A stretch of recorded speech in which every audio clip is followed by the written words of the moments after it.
오늘부터는 여러분과 함께 요한일서의 말씀을 묵상을 하려고 합니다.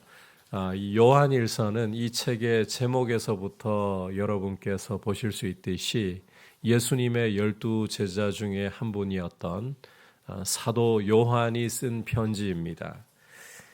이 요한은 베드로, 야고보와 더불어서 주님을 가장 가까이에서 모셨던 제자였습니다.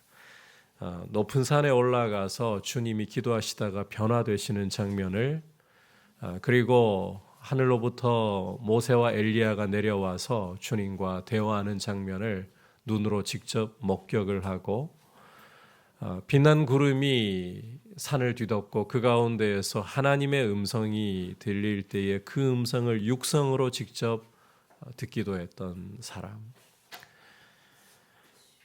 겟세마네에서 우리 주님이 고뇌의 기도를 드리실 때 베드로, 야고보와 더불어서 가장 가까이에서 기도를 요청받았던 사람이고, 주님이 붙잡혀 제사장과 빌라도에게 신문을 당하실 때 그 현장에 있었고, 십자가에 달려 돌아가실 때에도 그 곁을 지켰던 사람이 바로 이 요한입니다.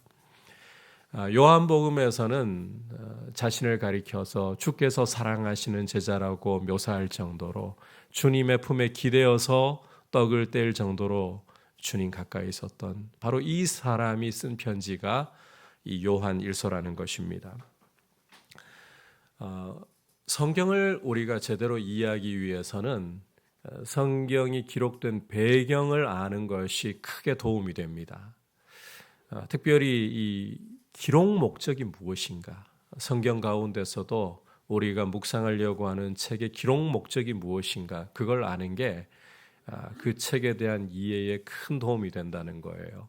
오늘 우리가 함께 이제 묵상하려고 하는 이 요한일서의 기록 목적은 요약하면 크게 두 가지로 이야기할 수가 있습니다. 첫 번째는 영지주의라는 이단으로부터 교회를 보호하기 위함이고, 두 번째로는 복음으로 교회를 굳세게 세우기 위한 목적이에요. 이 영지주의라는 이단에 대해서 들어보신 분들도 계시고 또 생소한 분들도 계시리라고 생각을 하는데, 영지주의는 간단하게 요약을 해서 설명을 드리자면 세상을 이 물질과 영으로 양분해서 보는 이단입니다. 물질은 악하고 영은 선하다, 이렇게 보는 이단이라는 거예요. 이 영지주의의 가장 큰 위험성은 바로 예수님에 대해서 인성을 부인한다는 겁니다. 성육신을 부인한다는 거예요. 이런 거죠. 어떻게 거룩하신 하나님의 아들이 악한 물질을 입고 육신을 입고 이 땅에 오실 수가 있느냐. 그래서 이 영지주의 이단은 소위 가현설이라는 주장을 합니다. 가짜로 나타나 보이는 것뿐이다. 하나님의 아들이 악한 물질을 입고 육신을 입고 실제로 인간이 되어 나타난 게 아니라 인간처럼 보이게 나타난 것뿐이다. 실제 인간이 된 것은 아니다. 이걸 가현설이라고 불러요. 영지주의의 대표적인 주장입니다. 이런 영지주의의 악한 주장에 맞서 교회를 진리로 보호하고 또 복음 위에 교회를 든든하게 세우려는 것이 바로 이 요한일서를 기록하게 된 배경이라는 거예요. 이 점을 우리가 염두에 두고 이 편지를 읽어야 이 편지의 내용이 제대로 이해가 됩니다. 그렇지 않으면 여러분께서 요한일서를 읽다가 굉장히 좌절감에 빠지는 경우들도 있어요. 이제 우리가 이런 배경을 좀 염두에 두고서 오늘 이 편지의 머릿부분을 함께 살펴볼 텐데, 이 머릿부분은 여러분께서 편지 전체의 요약이라고 이해를 하시고 읽어보시면 크게 도움이 되실 겁니다. 이제 함께 말씀을 살펴보면서 주시는 메시지를 듣도록 하겠습니다. 자, 첫 번째는 예수 그리스도에 대한 메시지입니다. 예수 그리스도는 태초부터 있는 생명의 말씀이시고 나타내신 바 된 말씀이시다. 자, 함께 1절, 2절 말씀 다시 한 목소리로 보도록 하겠습니다. 시작. 태초부터 있는 생명의 말씀에 관하여는 우리가 들은 바요, 눈으로 본 바요, 자세히 보고 우리의 손으로 만진 바라. 이 생명이 나타내신 바 된지라.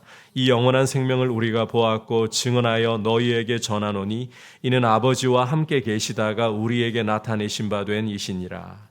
요한은 편지의 시작부터 태초부터 있는 생명의 말씀에 대해서 선포를 하고 있습니다. 이 생명의 말씀에 대해서는 2절에서 아버지와 함께 계시다가 라는 표현으로 추가적인 묘사를 하고 있습니다. 요한이 소개하고 있는 이 태초부터 계신 생명의 말씀은 바로 예수 그리스도를 가리키고 있어요. 예수 그리스도는 요한의 소개처럼 태초부터 만물을 창조하시기 전부터 계셨던 생명의 말씀이시고 아버지와 함께 계시다가 나타나신 말씀, 다시 말해 영원하신 하나님이시고 만물을 지으시고 만물에게 생명을 주시는 하나님이시다. 이렇게 편지의 머리에서부터 예수님을 묘사하고 있는 것입니다.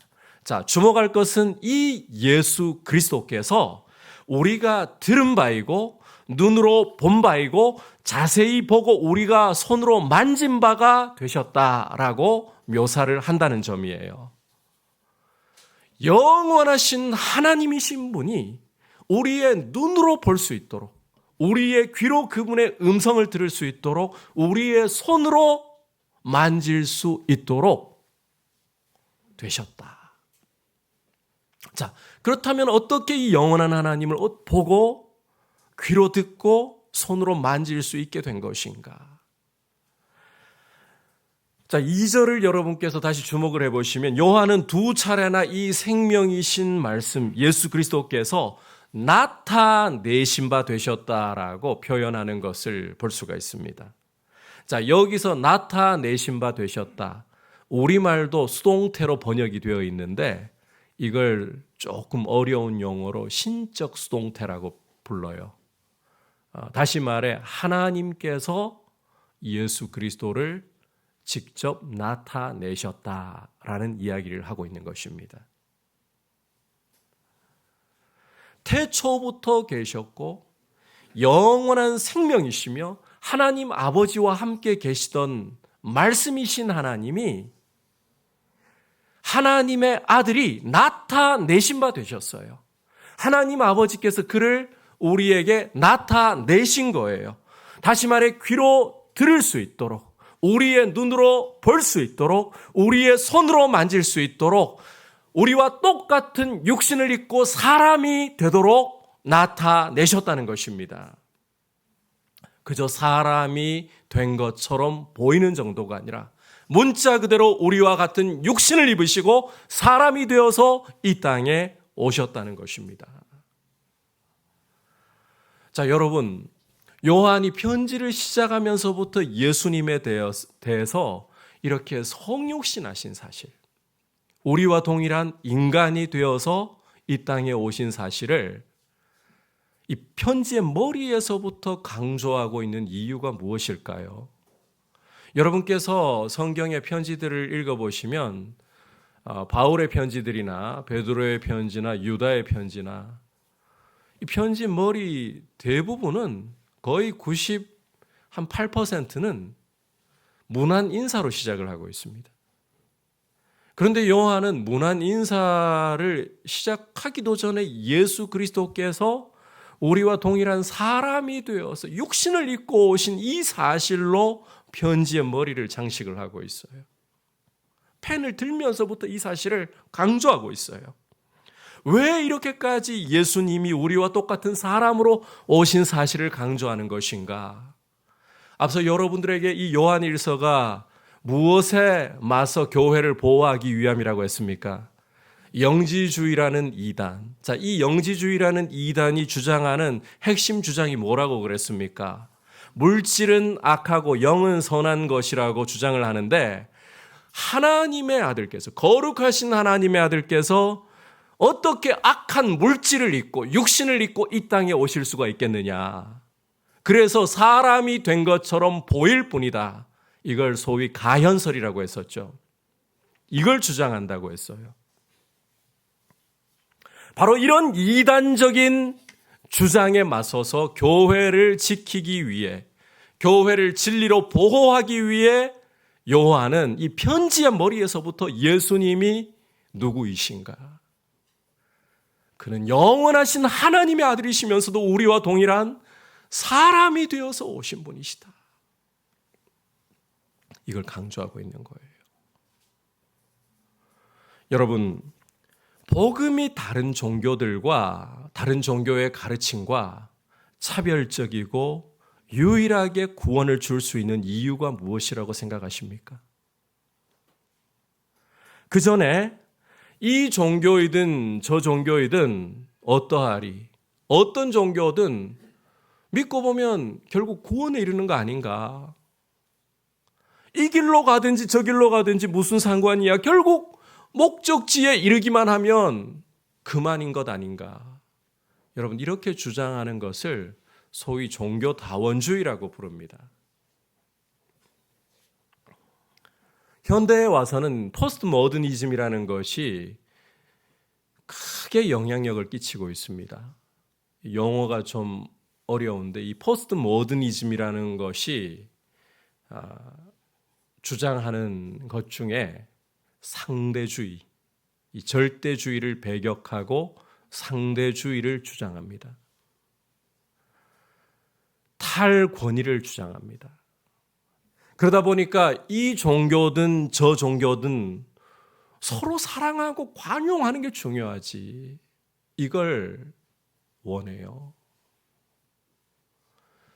이 길만이 유일한 구원의 길이야. 이렇게 주장하면 배타적이라고, 사랑이 어디 있냐고, 관용이 어디 있느냐고 거부해버립니다.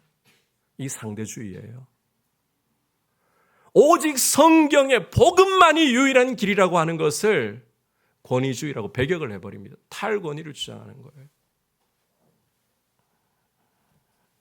그러나 여러분, 아무리 배타적이라고 세상이 우리를 향해서 손가락질을 하고 비난할지라도 구원을 얻을 수 있는 길은 오직 한 길밖에 없습니다. 복음 외에 구원의 다른 길은 아주 없습니다. 여러분, 복음만이 유일한 구원의 길이에요. 그 이유는 이 복음이 증언하고 복음 그 자체이신 분이 바로 예수 그리스도이시기 때문입니다. 예수의 이름 외에는 구원의 이름이 없습니다. 우리가 함께 사도행전 4장 12절에서 어떻게 말씀하고 있는가를 확인해 보도록 하겠습니다. 시작.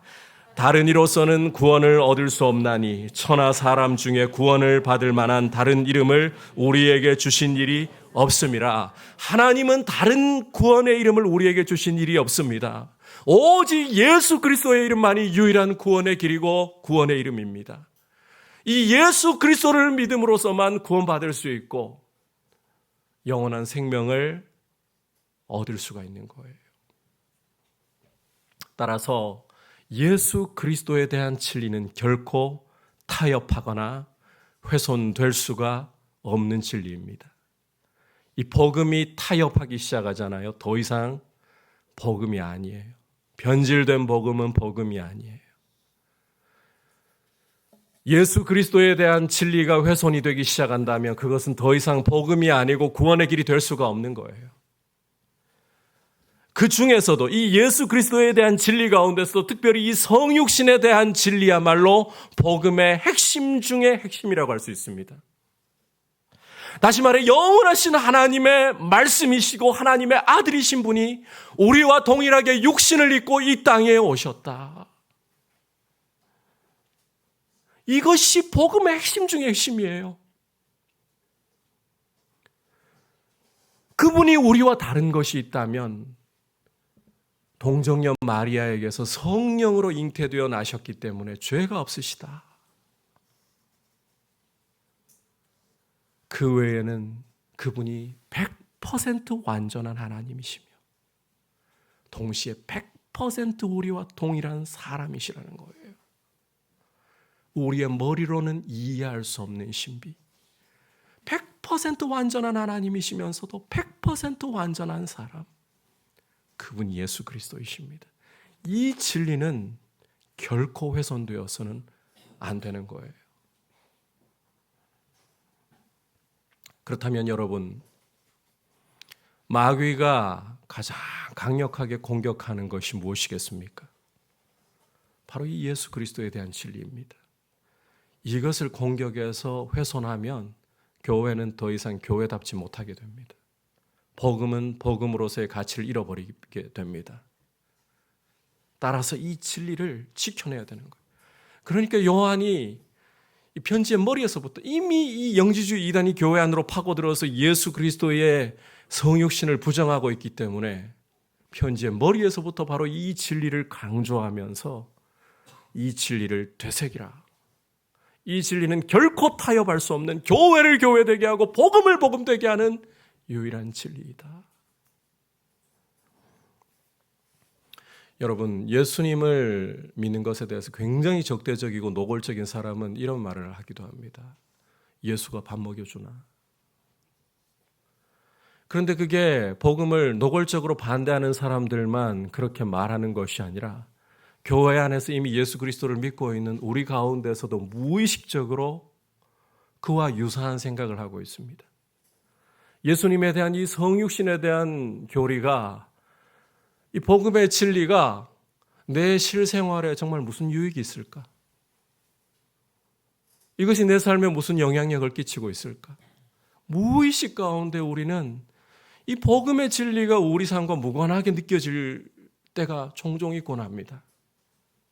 그런데 여러분, 우리가 지금 말씀을 들으면서 머릿속에 새기고 가슴에 새기려고 하는 이 진리는 단순히 사변적이고 머리만을 깨우는 지식이 아닙니다.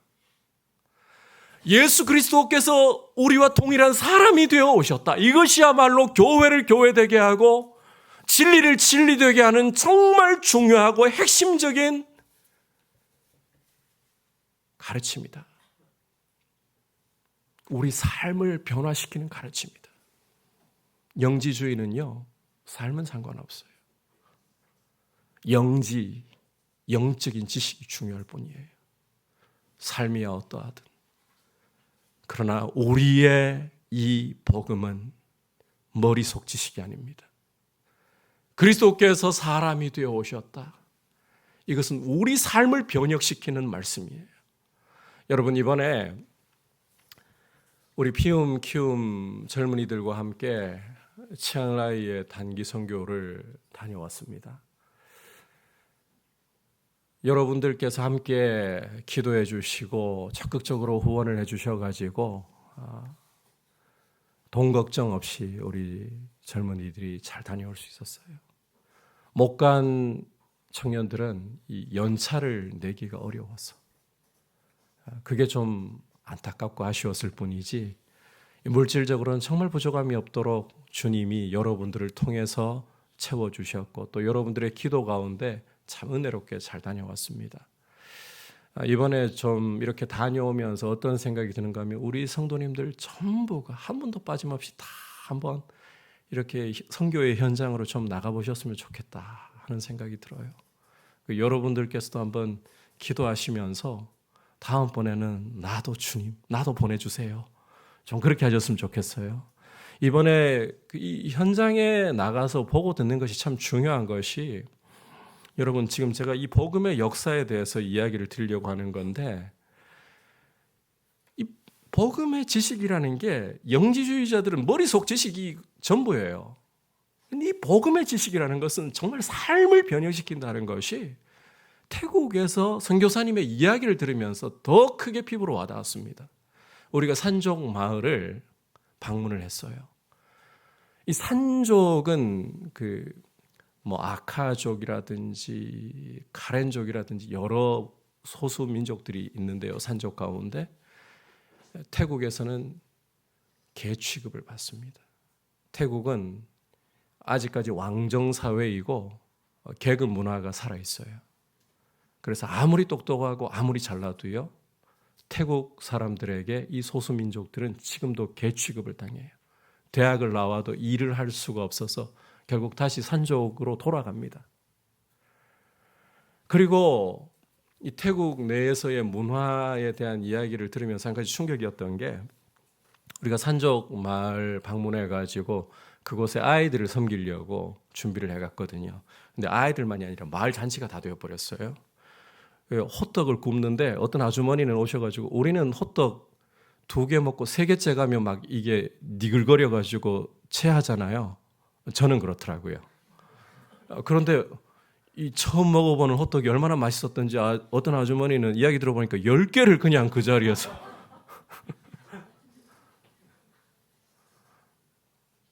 그렇게 마을 잔치가 되었어요. 근데 선교사님이 그 잔치가 벌어지는 와중에 이야기를 저하고 나누면서 산족의 여자아이들 10대에 이미 아이 2명의 엄마가 되더라고요. 이게 문제는 아니에요. 왜냐하면 우리 조선시대 같은 경우도 10대에 아이의 엄마가 되곤 했으니까요. 그런데 충격적이었던 것은 이게 산족만 그런 게 아닙니다. 태국의 성문화입니다. 아빠가 달라요. 아이 2이 있으면 2 아이의 아빠가 다 달라요.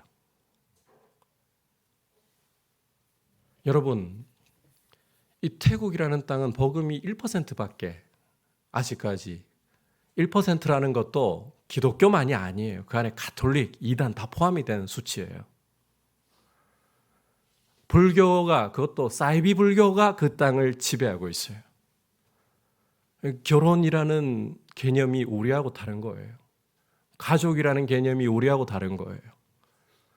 여러분 이 땅에 이제 복음이 들어와 가지고 원산 부흥이라든지 평양 대부흥을 통해서 백만인 구령 운동과 같은 운동들을 통해서 이 땅 가운데 여러분 교회가 많이 영향력을 잃어버리고 부패했다 할지라도 그래도 이 복음의 빛이 이 땅 가운데 비치지 않은 곳이 없어요. 여러분 비행기를 타고 밤하늘에 이 땅을 내려다보시면 뭐가 가장 많이 보이십니까? 십자가입니다. 여러분 우리가 믿고 있는 이 복음의 진리의 지식이 우리 땅을 어떻게 변화시켜 놓았는지를 사회적으로 어떤 변혁을 이루어 왔는지를 보십시오. 가정에 대한 개념이 달라요. 이게 우리 문화의 우월성이라고 해요. 천만의 말씀입니다. 선비 사회를 지향하고 성리학으로 사회를 이상적으로 바꾸어 보겠다고 정도전이 이성계와 함께 조선을 개국해서 열어갔지만 여러분 그 선비들 뒤로 첩거 느리는 거 보통 일이 아니었잖아요. 다반사였지 않습니까? 그 중에 중심에 있는 왕이 어떻습니까? 자손 낳는 게 제일 중요한 일이니까, 대를 이어가는 게 제일 중요한 일이니까 후궁들, 첩들 얼마나 많이 거느립니까? 그로 인해서 형제간에도 왕자의 난이 벌어지고 왕권을 쟁탈하기 위해 피로 자기의 힘을 차지하는 것. 이게 우리 역사 아닙니까? 이랬던 역사 가운데 가정이라는 것이 여러분 소중한 가치로 비록 지금도 우리가 많이 가정이 깨어지고 있고 가정에 대해서 해체를 바라보면서 마음 아파하고 있습니다만 그래도 여러분 이 복음 때문에 가정에 대한 가치가 우리 대한민국이 가지고 있는 건 태국과 비교하면 차원이 달라요. 여러분 이 복음의 지식이 그냥 머리의 지식이라고요? 아닙니다. 우리의 삶을 변화시키고 우리의 사회를 변혁시키는 생명의 말씀인 거예요. 여러분 이 예수 그리스도께서 이 땅에 육신으로 오시지 않았다라고 해버리잖아요. 그저 예수 그리스도께서 눈으로 보기에 육신처럼 보일 뿐 실제로 오신 것이 아니라고 하잖아요. 이것이 만약 옳다면 예수 그리스도의 십자가의 죽음은 우리를 위한 대속의 죽음이 될 수가 없는 거예요. 대속의 죽음처럼 보일 뿐인 거예요. 그 피가 우리의 죄를 사할 수가 없는 거예요. 이 진리의 지식이 얼마나 중요한 것인지 모릅니다. 이것은 머리의 지식이 아니에요. 우리의 삶을 변혁시키는 지식이에요. 여러분 이 생명의 복음을 여러분께서 교회에 와가지고 주일날 말씀을 풀어서 가르칠 때 듣는 이 말씀을 이게 내 삶하고 무슨 연관이 있을까? 내 삶을 뭐 풍요롭게 해주는가? 아닙니다. 이 땅에 죄악에 매여서 마귀에게 매여서 허무하게 살아가는 삶이 아니라 여러분들을 죄로부터 해방하여 하나님의 자녀로서의 차원이 다른 삶을 살아가게 하는 생명의 지식입니다. 따라서 교회는 이 복음을 어떠한 것보다도 귀하게 여기고 이 복음의 핵심인 예수 그리스도에 대한 말씀을 잘 알아가기 위해서 몸부림쳐야 되는 거예요. 여러분, 복음을 알아가려고 힘쓰십시오. 하나님께서 우리에게 이 머리를 주셨잖아요.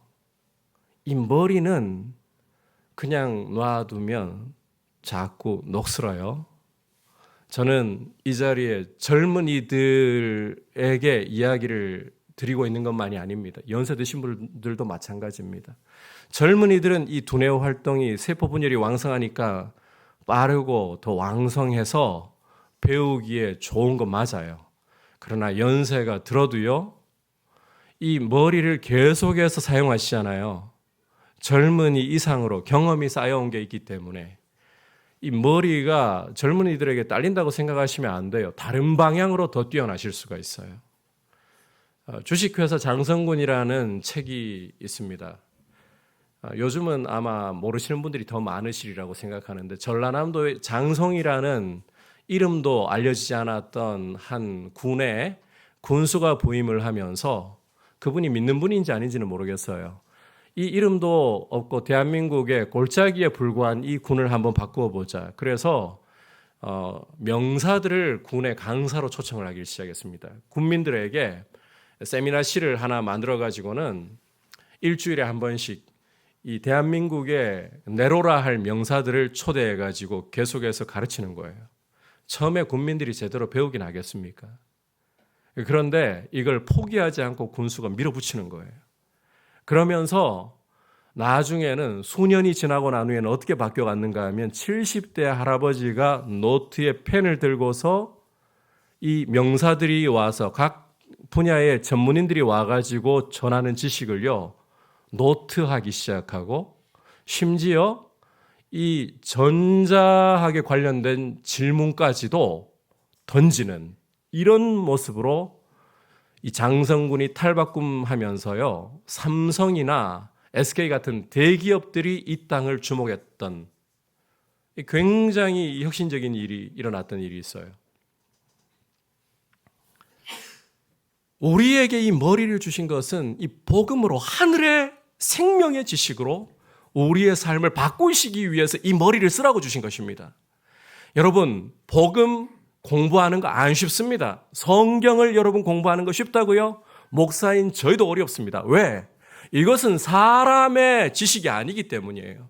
사람을 통해서 기록하게 하셨지만 하늘의 지식입니다. 세상이 알 수 없는 지식입니다. 이 복되고 영광스러운 지식, 어려운 거 당연한 거죠. 어려움이 생기는 것은 성령께서 우리에게 열어주셔서 성경을 깨달아도요, 또 인간을 통해 기록하게 하셨기 때문에 우리는 극동에 있고 이 성경의 문화는 근동에 있습니다. 거리만 해도 비행기를 타고 8시간 이상 가야 되는 거리예요. 게다가 시간적으로 2000년 이상이 벌어져 있습니다. 완전히 문화가 달라요. 당연히 그런 공부를 해야 되니까 어려울 수밖에 없죠. 우리 목회자들도 평생 공부 안 하면요, 제가 이 단기 선교 가가지고 청년들이 걱정하더라고요. 주일 말씀 토요일 가가지고 목사님 어떻게 준비하시겠어요? 토요일 준비 못하죠. 와가지고 어제 저도 뻗었는걸요. 밤새도록 비행기 타고 왔는데 그러고 보니까 제가 나이가 적지 않더라고요. 옛날 같으면 노년이더라고요. 5학년이니까. 뻗었죠. 언제 준비하겠어요? 가서 얘네들 큐티 시켜놓고 말씀 준비 저는 따로 하고 있는 거예요. 틈날 때 하는 거죠. 그렇게 해야 겨우 여러분들에게 말씀 전할 수 있어요. 배워야 돼요, 여러분. 이 지식은 하늘의 지식이고 이 하늘의 지식을 성령으로 여러분들에게 가르쳐 주시려고 하고 또 끊임없이 이 연구를 통해서 지금도 계속해서 책들이 나오고 있잖아요. 목회자들을 세우시는 이유가 뭘까요? 교회에 교육이 있는 이유가 뭘까요? 여러분 그냥 쉽게 배우고 즐겁게 배우는 성경 그것도 필요해요. 처음에 다가가기 위해서는. 그런데요. 정말 말씀을 깊이 제대로 배우려고 하면 어렵습니다. 목회자인 저희도 어렵습니다. 그런데 이 머리를 사용해서 여러분이 배우고 또 배우잖아요. 있는 자는 받아 더합니다. 처음에는 굉장히 어려운 것 같아도 성령께서 여러분이 말씀을 사랑하고 배우려고 하잖아요. 점점 있는 자에게는 받아 더하게 하십니다. 여러분들이 이전에는 볼 수 없었던 부분이 말씀이 열리기 시작하는 역사가 일어나요. 어느 순간부터가. 여러분의 머리를 쓰셔야 돼요. 써서 진리의 지식이 여러분의 삶 가운데 젖어들게 해야 돼요. 그래서 여러분들의 삶이 복음을 알아가는 것은 머리로 아는 지식 정도가 아니라 삶을 변형시키고 사회를 변형시키는 지식이다. 여러분 한 분이 복음의 지식으로 무장해서 여러분의 삶에 그 복음의 지식이 드러나기 시작하잖아요. 여러분이 있는 일터가 바뀌기 시작하는 거예요. 여러분의 가정이 바뀌기 시작하는 거예요. 이 사회를 바꿀 수가 있단 말이에요. 복음이 없는 땅과 복음이 있는 땅. 쇠퇴에도 복음이 한때 영광스럽게 퍼져나갔던 땅 여러분 비교해 보십시오. 문화의 우월상 이런 차원이 아닙니다. 가치관이 달라요. 가치관이. 사람을 대하는 태도가 달라요. 복음 위에 구색에 서서 예수 그리스도에 대한 이 진리의 말씀을 우리가 알아가는데 힘을 내어가지고 우리의 삶이 복음으로 아름답게 무장될 수 있길 축복합니다. 이제 두 번째 메시지는 한번 따라합시다. 그리스도를 전하는 이유가 따라합시다. 우리와 사귐이 있게 하려 함이라. 함께 3절 4절 읽도록 하겠습니다. 시작. 우리가 보고 들은 바를 너희에게도 전함은 너희로 우리와 사귐이 있게 하려 함이니 우리의 사귐은 아버지와 그의 아들 예수 그리스도와 더불어 누림이라. 우리가 이것을 쓰면 우리의 기쁨이 충만하게 하려 함이라. 자, 앞서 2절에서도 이 영원한 생명을 우리가 보았고 증언하였다라고 말씀을 하고 있고 방금 함께 읽은 3절에서도 우리가 보고 들은 바를 너희에게도 전한다라고 말씀하고 있습니다. 그러니까 이 나타내신 바 된 말씀이신 예수 그리스도를 전한다 이렇게 강조하고 있는 거예요. 전한다. 그리스도를 전한다. 자, 이처럼 그리스도를 전하고 증거하는 데는 중요한 목적이 있어요. 그 목적이 너희로 하여금 우리와 사귐이 있게 하려 함이라. 자, 참고로 여기서 우리와의 사귐이라고 사도 요한이 이 편지를 쓰면서 이야기하니까 사도들과의 사귐이라고 좁게 오해할 수도 있겠지만 그 뜻이 아닙니다. 이것은 교회와의 사귐, 성도와의 거룩한 사귐을 이야기를 하고 있는 거예요. 여러분, 교회는 주일이 되면 이 한자리에 예수의 이름으로 모여서 예배하고 그리고는 흩어지고 끝나는 모임 집단이 아닙니다. 교회는 사귐이고 교제입니다.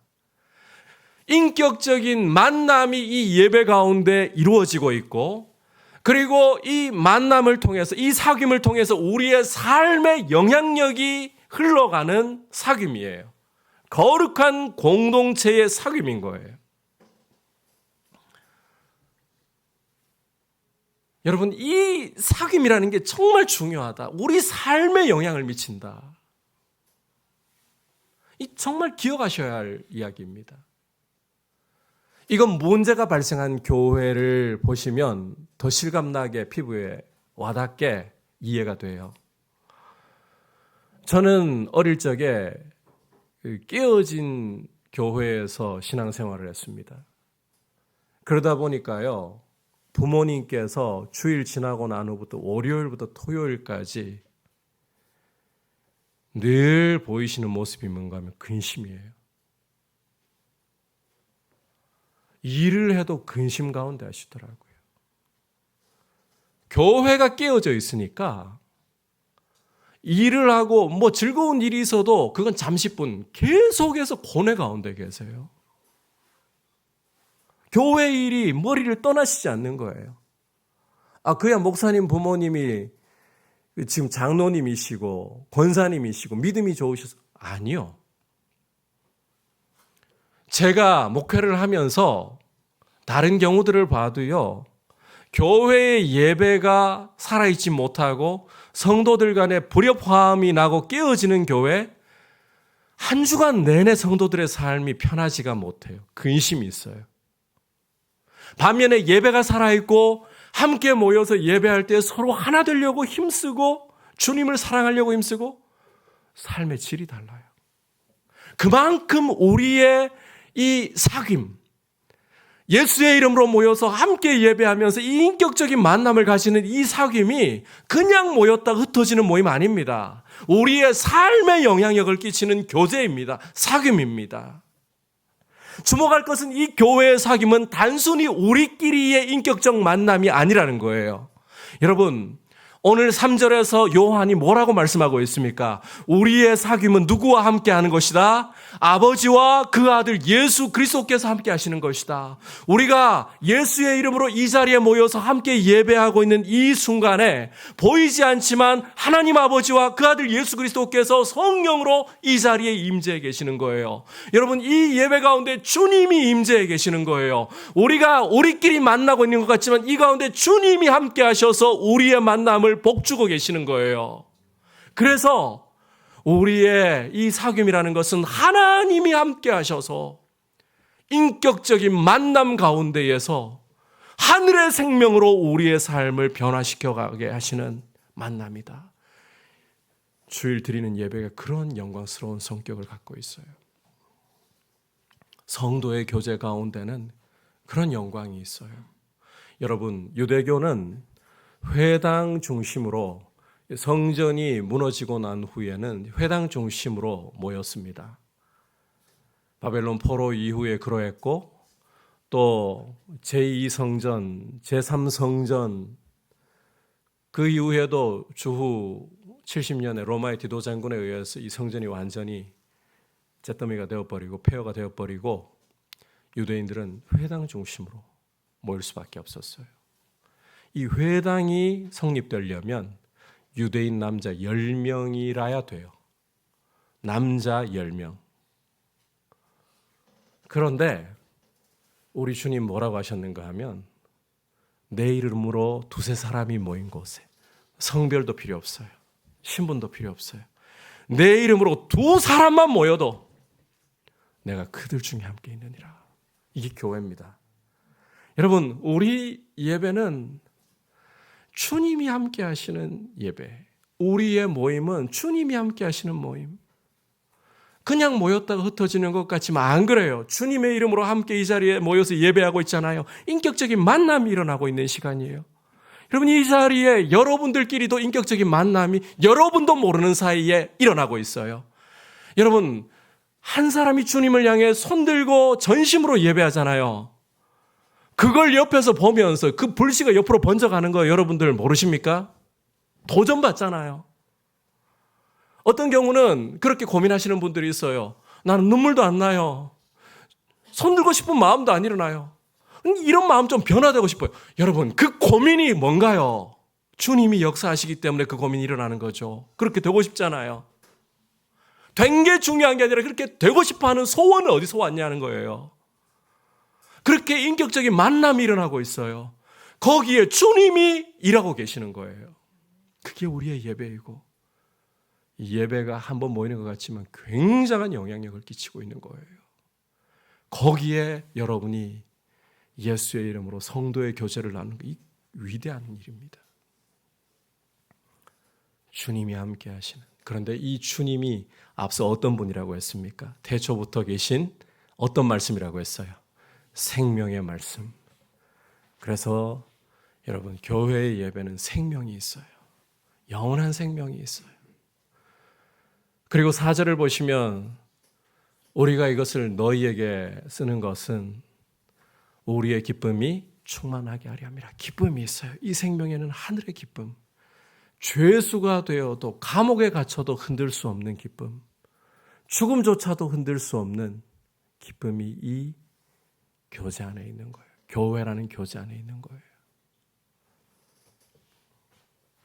여러분, 이 생명의 교제인 교회, 우리가 함께 드리는 예배, 성도의 사귐,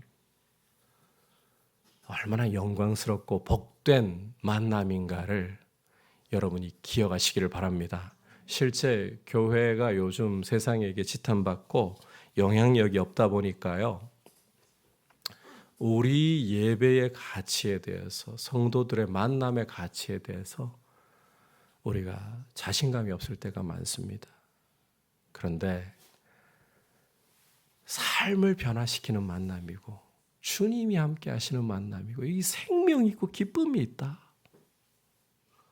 이걸 다시 한번 여러분 회복해야 돼요. 그리고 이 만남을 우리가 경험했다면 이제는 오늘 말씀을 보시면 전한다, 증거한다 2번이나 강조하고 있잖아요. 왜 그렇게 한다고 했습니까? 우리로 사귐이 있게 하려 함이라. 그리스도를 알지 못하는 이들이 이 생명의 교제 안에 들어오게 하는 데 목적이 있다는 거예요. 이번에 튀르키예 시리아 강진으로 인해서 학자들의 추정으로는 20만 명이 잔해 아래에 깔려 있는 것으로 많게는 추정이 된다라고 합니다. 골든타임은 이미 72시간 지나가 버렸어요. 지금 시리아와 튀르키예는 추위와 비로 인해 가지고 저체온증으로 갇혀 있는 사람들 죽어가고 있어요. 여러분, 골든타임이 지나버렸기 때문에 더 이상 우리나라에서도 긴급구조팀을 파견했잖아요. 이런 긴급구조팀 파견하는 게 의미가 없는 건가요? 그 안에 건물 잔해를 들어 올려봤자 죽은 사람들밖에 없을 거기 때문에 더 이상 도움의 손길을 보내지 않아도 되는 것인가요? 아닙니다. 그 가운데라도 살아있는 사람을 건져내기 위해서 위험을 무릅쓰고 구조팀도 위험해요.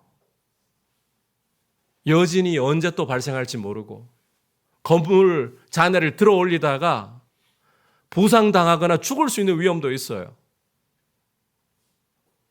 그럼에도 불구하고 한 생명이라도 더 건져내기 위해 그렇게 들어가는 거 아닙니까?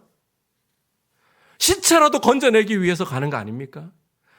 여러분, 그렇다면 우리에게 이 생명과 하늘의 기쁨을 가지고 있는 이 교제를 우리가 누리고 있는데, 여러분, 이게 우리의 예배이고 우리의 성도의 교제인데 우리는 이 가치조차도 알지 못한 채, 이 예배의 영광도 알지 못하고 성도의 교제의 위대함도 알지 못한 채 우리의 교제를 부끄러워해서야 되겠습니까? 세상이 죄 가운데 매여서 마귀에게 매여서 정욕 가운데 살아가고 죄 가운데 살아가고 있는 모습을 보면서도 우리의 영광을 우리가 알지 못한 채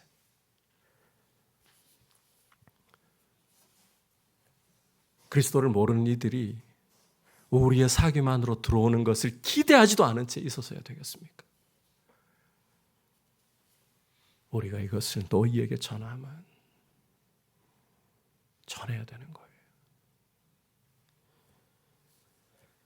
한 사람이라도 더 살릴 수 있도록 하기 위해 우리의 삶의 자리가 그리스도를 증거하고 이 생명의 사귐, 이 기쁨의 사귐을, 여러분 전도할 때에 우리 교회 한 번만 와주세요. 구걸하는 거 아닙니다. 우리의 사귐은 영광의 사귐입니다. 하나님과 그 아들 예수 그리스도께서 함께 하시는 생명의 사귐입니다.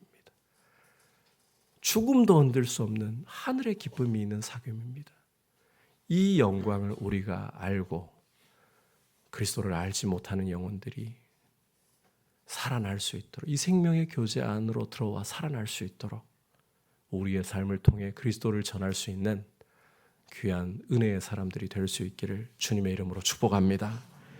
오늘 요한 1서를 통해서 이 머리 부분을 통해 주시는 메시지 들었습니다. 여러분, 예수 그리스도는 태초부터 계시다가 아버지와 함께 계시다가 나타내신 바 된 우리와 동일한 육신이 되신 말씀, 영원하신 하나님이시면서 우리와 동일한 사람이 되신 분이십니다. 이것이 여러분 교회의 생명과도 같은 진리입니다.